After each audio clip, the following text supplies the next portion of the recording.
Well, welcome back to Exhaust Sports Auto. My name is Kevin, and as promised, the LS500h, it is here. So with that vehicle, that pretty much completes the entire LS series. I've driven them all the LS cars checked off the list. What am I in right now? It is actually the LS400, of course, as you saw the thumbnail, very much inspired by the Throttle House, of course. I'm going to be flooding the internet with LS500, LS content in general. So while I unleash the LS, you're going to be pretty much unloading onto your mobile devices, onto your TV screens. You're going to be releasing fluids at distances in which you never thought possible. So you can thank me later for that. Anyway, who do we have to thank for this little opportunity to compare both of these legends? Well, it is actually none other than Cary Imports, especially if you saw the original LS400 review that I already did. I'll be leaving a link to that.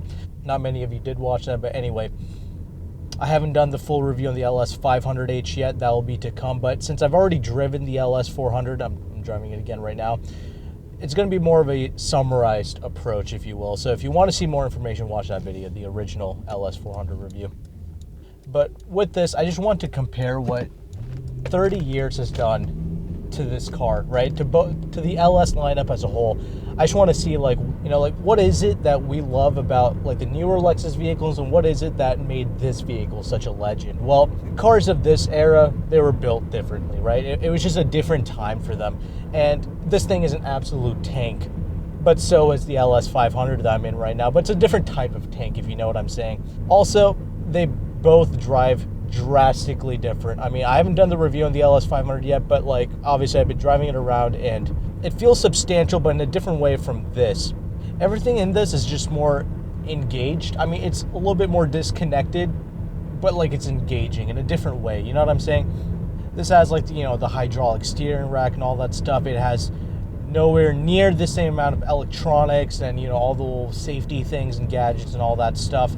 It's more of a pure luxury experience. And I didn't get a chance to say this in the original LS400 review, but what is luxury truly? Is it all the tech? Is it having all the gadgets and the toys? Or is it just having a sublime ride quality, having an excellent interior cabin that's held up extremely well? What does it truly mean, right? Because this is a completely different luxury experience to actually the new vehicle. It's not even the same remotely. The thrust in this vehicle, it is obviously, it can never even be compared to the newer vehicles, but I said in the original review that I don't mind that, I don't care about that. And yes, I am actually driving in the power mode or whatever. It's literally made no difference, but whatever, I don't really care about that. The steering in this thing, it's got a much more heft to it, you know what I'm saying? It's got a little bit more of a resistance to it, but most importantly, this thing, it floats more. And actually, the current LS500, it does float. It has a little bit of a floaty type ride to it, but not like this. This is far more, it's not out of hand or anything like that, but definitely more so. And obviously the seats, I talked about this in the original review as well, but the seats in this thing, I don't know what it's doing, but it's almost got a mattress spring-like feel to it, where it's really trying to isolate you from all the bumps and stuff like that, but it's got a totally different approach to doing that from the newer vehicles. That LS500 I have right now, it's actually riding on the air ride suspension, and I love that. We'll talk about that more once we jump inside that vehicle, but this vehicle, this is actually the first generation of LS400. It's a 1994, but it's not like the F Formula 2 or whatever it is. It's not the second generation, it's still the first one. And I don't believe this particular model has the air ride suspension, but it still soaks up the bumps so well. This is such a comfortable vehicle. It is so non-fatiguing, but it just goes about it totally different from that other vehicle. Also, I don't think this is quite as isolated as the LS500. You have no idea what speed you're doing in the LS500, whereas in this, you feel more so of everything. You actually even feel a little bit more thrust once you push your foot down into it from a stop. It rolls way more though. Yeah, it's nowhere near as capable in the corners, but in American road driving, where you primarily drive straight, I think you just enjoy the ride comfort of this more than anything. But it's still fun to push this thing around. It's again a more so of a pure experience that the 500 or any new car just simply cannot replicate. And I've said that before. You know, the power in this thing, I mean, it is that like 250 horsepower, 260 pounds-feet of torque. You know, that legendary 1UZ V8 engine, of course. It's a buttery smooth engine. And again, if I haven't said this already, you probably already know, but it's got 175,000 miles on it. Still feels fresh, still pulls extremely well for what it is, but of course it doesn't pull like the newer vehicles, but it's still fun to wring this motor out. It's just a different type of enjoyment, and one that, again, you're never going to experience because this is such a tight bank vault feel, but in like that old school way. Like once we get in the LS500, we'll see that that's also a very nice tight feel, but this is just so, man, I don't even have the words to describe this thing. It's just so unique. I like that like rush of power that you get. It's not a lot of power, but like you feel that rush and that sensation. You actually feel a lot more in this vehicle. And you know, that begs the question, you know, like the LS500, you feel nothing. In this, you feel things, but you don't feel things like you'd feel in like a Porsche or like, you know, in like a sports car or something like that. You know what I'm saying? I don't know. I really enjoy driving this thing. Again, this doesn't quite have that same substantial feel as that LS500. It's not anywhere near as large in size. This is more so of like, you know, a modern day Camry, I guess, but it's nowhere near as like, you know, wide or anything like that.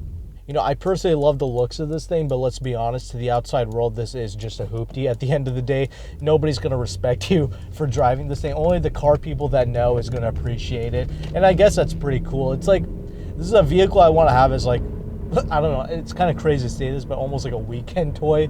Not a weekend toy, but it's just like that daily driver that I want to, you know, switch in and out of, you know what I'm saying? Because it is just so cool to operate this thing, like in this day and age, you know what I'm saying? Where nobody really appreciates cars, where nobody appreciates old school luxury like this. It's really cool to be whipping this thing around. This thing is not inundated with tech and a bunch of safety nonsense and all that stuff. It doesn't have a backup camera, nothing, no screens. It's just a raw driving experience that I love operating. It is a quiet vehicle, but like not super quiet. You still have some road noise and stuff like that coming in. But again, you're not completely detached from the world and from driving, you know what I'm saying? You still have a feeling and your senses are still working in this thing. But you know, after all these years, you know, driving this thing, I have the utmost confidence piloting this thing. You know, it doesn't feel like it's a death trap or anything like that. It actually feels like a proper car. You know, the brakes, I have a ton of confidence in it. You know, perhaps this vehicle won't add up on paper, like the 0 to 60, like the 60 to 0 braking times and all that stuff. But from my standpoint, from where I'm driving this thing, I have a bunch of confidence in it. And, you know, some older cars, you know, it's not quite as, you know, what do you call it, safe, I guess. But in this vehicle, I feel like I can get hit by a train. And, like, I feel like the train is going to, you know, suffer more damage than this vehicle will. That's honestly how I feel about it. It's just like that tight, like, metal feel. Like, you know, most cars nowadays are made out of, like, you know, aluminum and whatnot. So this is just a different type of tank. I think this thing weighs about like 3,800 pounds. So there is that. So it's pretty much like right in line with like most like mid-sized luxury car sedans of today, I suppose. It's just like the build quality of this thing, you know, there's no panel gaps with it. There's just such like a nice solid tightness to it. It's like it's vacuum sealed, this vehicle. It's just like, it's pretty awesome, you know, for an old school car to have that feel. None of the new cars are ever going to feel like that. Not even that LS500 in front of me. That LS500, it is tight, but it's just, I don't know, it's very hard for me to describe, but this metal body tightness feel, like that, you know, that heft that this vehicle quite has, I mean, it's just not going to be replicated. But I feel like I have to go back to like the 50s to like some Cadillacs or Mercurys or something like that. I feel like those are going to be like the only other cars that have like this tight metal feel to it. But I have no experience with vehicles like that, but I would like to, I guess, try one out one day. But I guess, you know, we can quickly talk about this interior. Obviously, this is way more plain Jane. Once you get into the interior, you'll notice it's very much like, you know, of its time. Like it's like an 80s, 90s type car. I love this kind of, I don't even know what it's called, like this rubberized material, like this rubbery type of material that they use all over the dash and I guess even on the steering wheel. It kind of reminds me of like our 2000 Camry. This has a very like Toyota vibe to like the interior space, but rest assured this has nothing to do with the Toyota. This was built completely different. All the material choices, every choice in this vehicle, like this has nothing to do with Toyota. It's all built from the ground up for this vehicle only. Now, some people were saying, oh, what about like the Toyota Cressida or whatever, like that, the thing that starts with a C, that was pretty much like the Japan's LS400. Well, that came after they made this LS400. You know, this vehicle was made specifically for the States. That's what all this engineering was for. It was to break through, and it was to like completely demolish the German competition, which it did, and that's why it sold so many, and that's why it was such a success. They put in all that money, you know, over $1 billion invested into this. So, of course, they're going to rebadge as a Toyota and sell it in Japan. I mean, why would you not do that, of course? But once you get in here, I think one of the biggest things I really appreciated with this interior is actually this Nakamichi sound system, which I talked about in the original review, but it still sounds amazing till this day. And obviously, you got this, there's no CD player, of course, but it's got like this cassette deck thing.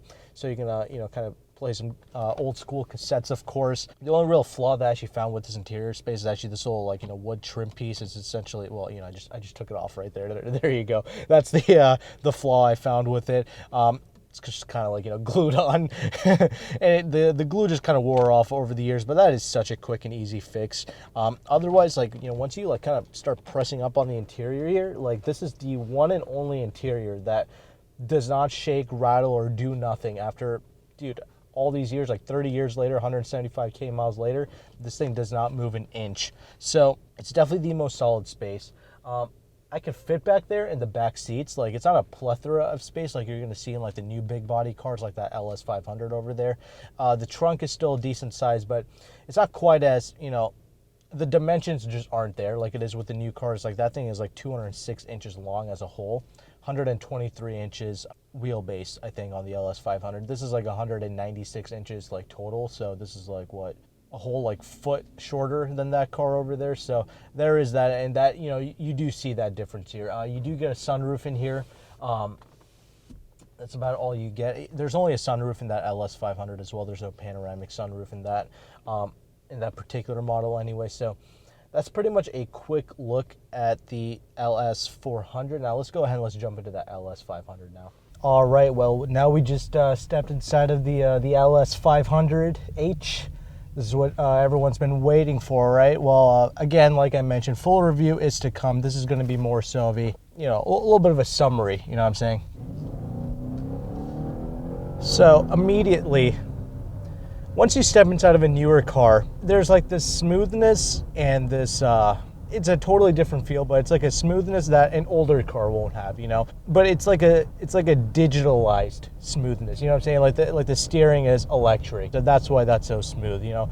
You have like this air suspension where it just soaks up all of the bumps, and you're only left with like this slight kind of like movement, like, oh yeah, you just went over a huge bump, but like you hardly feel it. And it's more so detached. It's really just, you're really separated from the driving experience, actually. It's not like that older LS400 I was in. That's why both of these vehicles are two totally different cars, but they both represent the highest level of quality for cars of, you know, those decades, right? Like, this is like the, you know, let's be honest, like the highest quality that you can get in a brand new car today, without, I guess, going into the Rollses and the Bentleys and stuff like that, because I'm going to briefly talk about the interior in a bit after the driving, but like the way that this interior is laid out, like the solidity of this cabin, it's not like those Euro cars, you know what I'm saying? Like, yeah, I've been in like those newer European cars and stuff like that, and yeah, they're nice, don't get me wrong, but like, this is not only nice, but you know it's going to hold up extremely well. You know, once you're just sitting in here, this I have to admit is a lot quieter than that older vehicle, but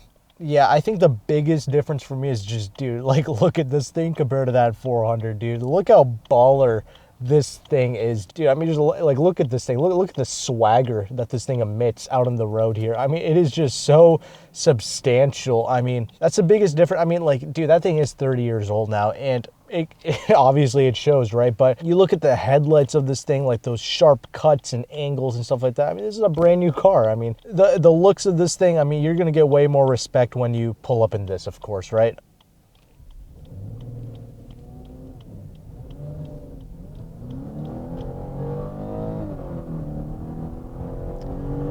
I don't really think that this car is fast.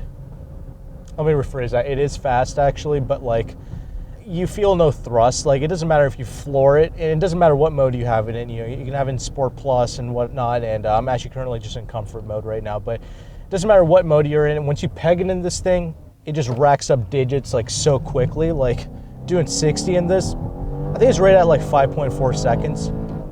and obviously this is the hybrid model. You get no like kickback sensation. You don't feel that thrust, you know what I'm saying, that like, you know, pushes you back in your seat. You don't feel that. It just goes and does its thing. It's that extremely serene driving experience. And, you know, for the type of person who's going to be buying this thing, that's totally fine, actually, because I know the type of person who's going to buy this thing. It's that like rich elderly person that always enjoys pulling out in front of me and doing 20 miles under the speed limit. For you, this is going to be perfect because you feel absolutely nothing. And really, this should promote you to drive faster, because in this vehicle, it's one of those where, you know, you have to be doing 10, 15 over the speed limit to actually feel like you're actually even, you know, moving at all, to be honest. And that's perfect, classic, you know, get pulled over territory, of course, right? So you have to be doing like 60 and a 45 to feel like you're actually doing 45. Even then, it's nothing. And, you know, it'll get up to those triple-digit speeds pretty effortlessly, actually, but it's just like, again, you just don't feel it. So the excitement is never actually there. But you don't buy this to, you know, get your blood pumping, I guess. I guess you could stem for that LS500 with the F-Sport package, and that would be more so an exciting, thrust-worthy experience. But, you know, whatever. I haven't driven that, so I can't really speak on it. But I guess mainly, though, you guys want to know about that transmission, because this is the H model with the, you know, essentially that 4-speed auto thing at the beginning, and then it kind of shifts over into that CVT, essentially. But this whole combination of CVT plus the 4-speed gearbox, it's essentially to simulate a 10-speed automatic experience. But this isn't like, you know, driving a traditional automatic. I mean, you still do feel like that, you know, hybrid feeling, I guess, but it's not super unnatural. This actually does still feel like you're driving a normal car, so that's pretty good. But funny enough, I have driven the GS450H. That was a 2013 model, and in that vehicle, like, the purpose of that was to simulate a V8. So they got rid of the V8 in the GS model for that generation, and they kind of replaced it with that 450H to simulate a V8. And the thrust in that thing, yeah, it really did go like a V8. This is that 3.5-liter V6 with combined with that hybrid technology, of course. They did make some legitimate strides to make it a lightweight hybrid system. It's 5,000 pounds, though. I mean, there's no getting around that. It's 5,000 pounds. So it is like, what is it, over 1,200 pounds heavier than that LS400. So literally half a ton heavier.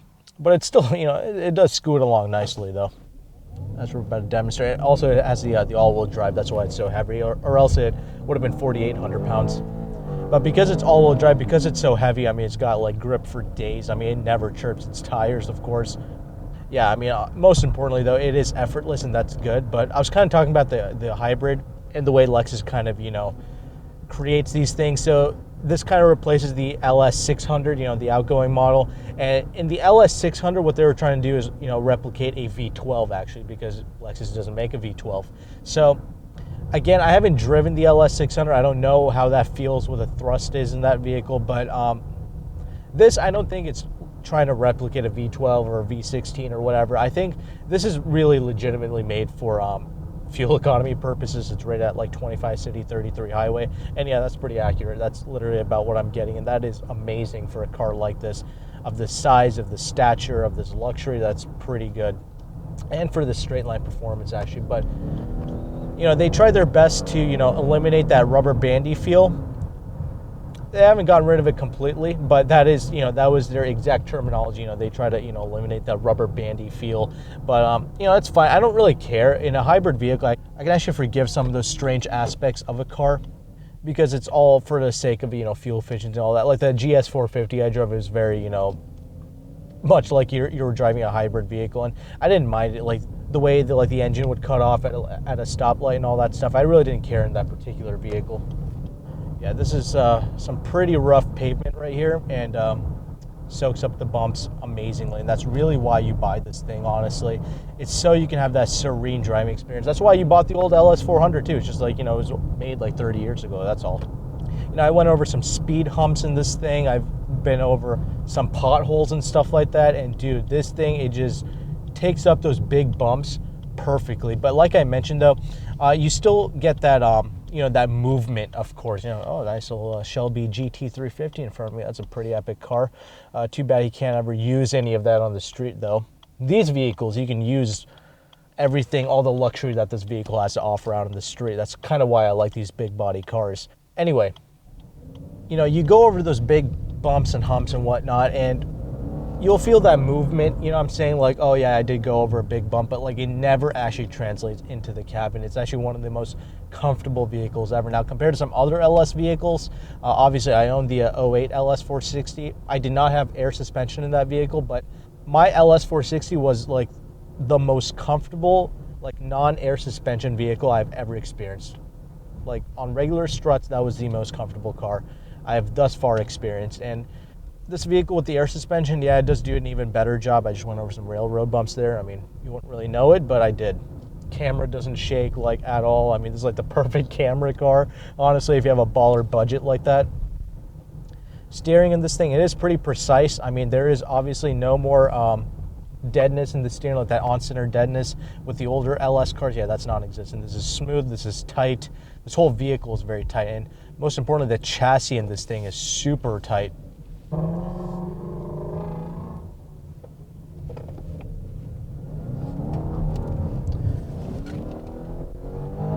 You know, they definitely, they claim this to be, you know, the most rigid and the most rock solid driving LS, right? That's actually like Lexus's own words. This is supposed to be like the best driving LS, and it might be, but I have to try out the regular LS500 because this is the 5,000 pound H with the all-wheel drive.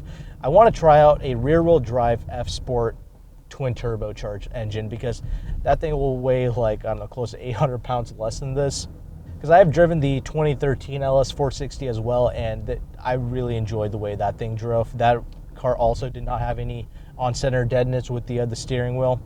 Went over a terrible bump there, and it soaked it up extremely well. Anyway, but yeah, I think that one was a great modern-day LS, actually. That was one of my most favorite ones. Is this better than that? I guess in some ways. I feel like this is a little bit more quieter than that, but that's a really good like pre-owned purchase, getting a 2013 460. Yeah, this thing, it effortlessly, like it picks up the speed, you just don't feel it at all. But yeah, compared to that 400, I mean, like I mentioned, like the way that thing soaked up the bumps, totally different from the way that this thing is doing it. And again, this is never gonna have that same feel as that 400, even though this is a tank in its own right.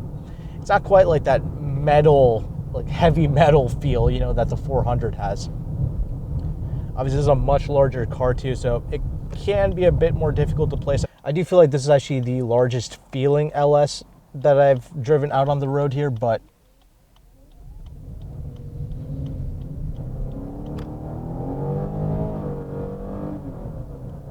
you know, I did get used to it pretty easily though. Damn, like I'm already doing like 60, like that's pretty crazy.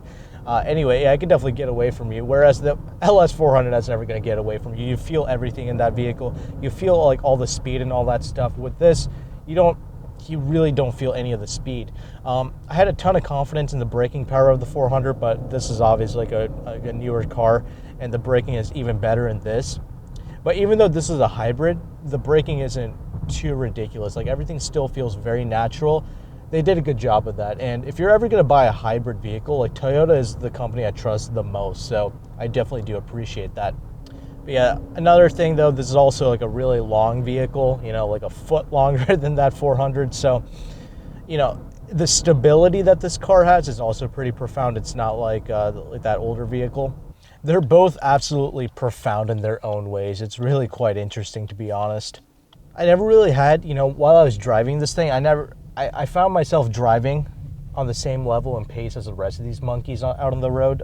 That never really happens. I really don't have a need or, you know, a reason to push this thing like foot to the floor like all the time. I always do drive like that, but with this car, I just tend not to do that. I don't know why. It really promotes more so of a casual driving experience. So that is pretty cool to know. The 400, because you kind of feel everything like...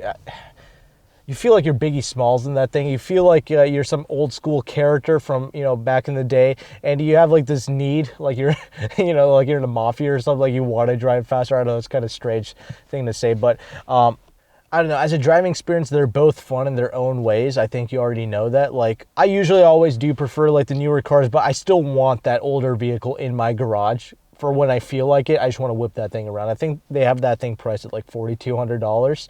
The Zombie's $100,000, so a bit of a price discrepancy there, but it is what it is. Now let's briefly talk about this interior. Again, I'm not going to get super in depth with it, but yeah, there's right off the bat, there's a lot more going on in here than there is with the older vehicle.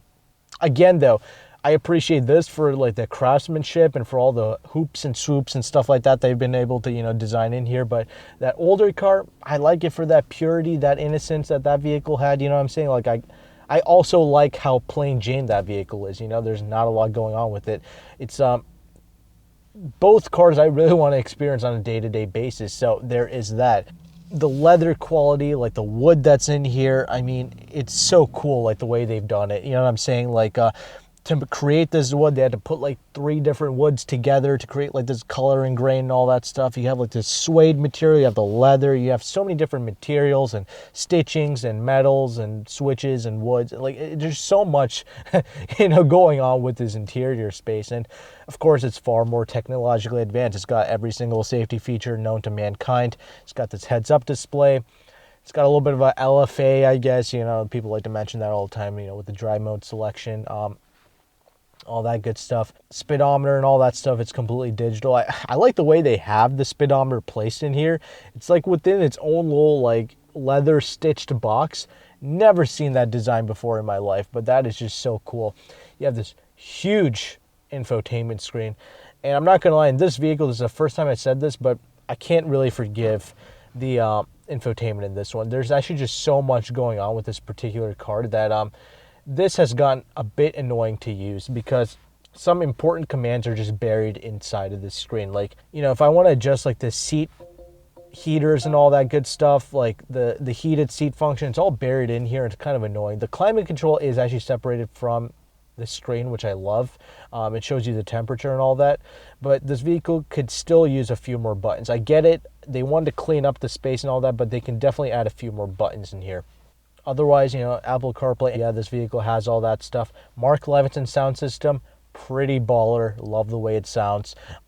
I did like the Nakamichi in that 400, but in an old school way. You know what I'm saying? This Mark Levinson, for digital audio, this is pretty amazing. You do also have a CD player in here, which I think is pretty much non-existent in all the other new big body cars, so that's something to appreciate. This gear lever is kind of annoying. I don't really like it. It actually took me a while to figure out how to use this thing. You have to like shift it over and then put it up and down. Kind of weird, kind of stupid. Love the traditional gear selecting thing in the LS400. Of course, you have this nice Lexus clock. You have definitely a decent amount of storage, actually in both vehicles. I will, however, say though, if you're like a really tall individual, like you're seriously like a big boy or a big girl, and you're really tall, you might actually have some trouble fitting in here, surprisingly. The way they designed this, it's like this coupe-ish 4-door sedan, just kind of strange. Usually these cars are all about opulence and space. Don't get me wrong, it is spacious, but like, I feel like if you're like 6.5 feet tall or something like that, you actually would be brushing up against like the top of this thing here. Something to notice, I guess. I have the seat put all the way down. I'm actually 5'11", but is what it is. When you open and close the door here, yeah, it's heavy, yeah, it's solid, but it's not like the 400. You know what I'm saying? One big difference though is in the rear seat. In these newer big body cars, you have way more space. It's far more of a plethora of space. I can actually fold my legs back there. It's pretty dope, but not a crazy amount of things going on in the back seat. There's not all these like crazy reclining functions and all that stuff. You got the heated seats and you have one peasant blocker.